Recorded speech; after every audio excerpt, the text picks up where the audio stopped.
I am the owner of a software company, and I suspect that our production director is taking steps to set up a rival business. Can he do this? Well, directors are not treated like ordinary employees. They're in a fiduciary position in the same way that a trustee is towards a beneficiary or a solicitor is to his client.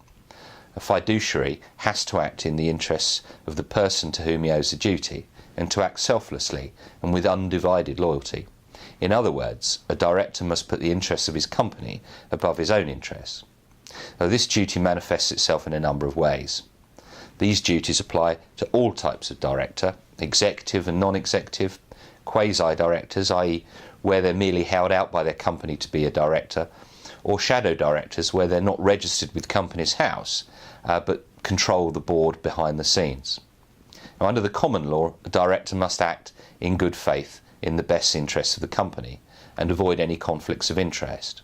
This means that he cannot make use for himself of a company's confidential information or exploit any maturing business opportunities, even if the company would have chosen not to take up those opportunities. Nor can he carry on a competing business with that of the company.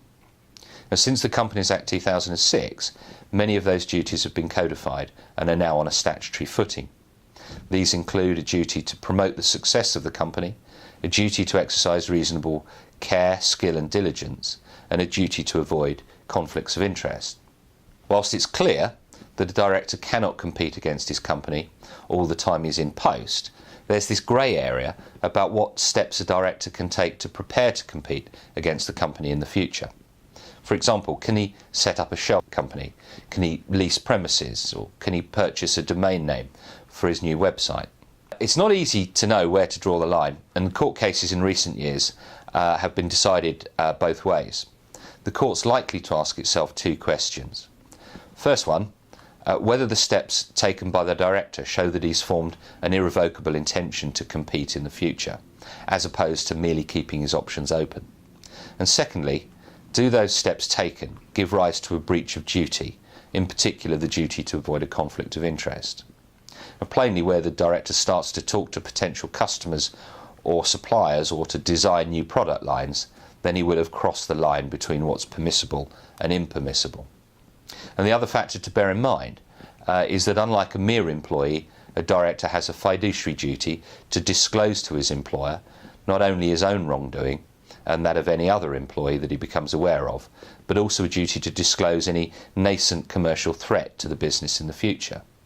Therefore, the moment that that threat's properly formed, the director has to come clean, and usually this will involve his resignation. However, human nature is such that many directors leave it far too late to resign and will have acted in actionable breach of duty for some weeks or months prior to the actual resignation.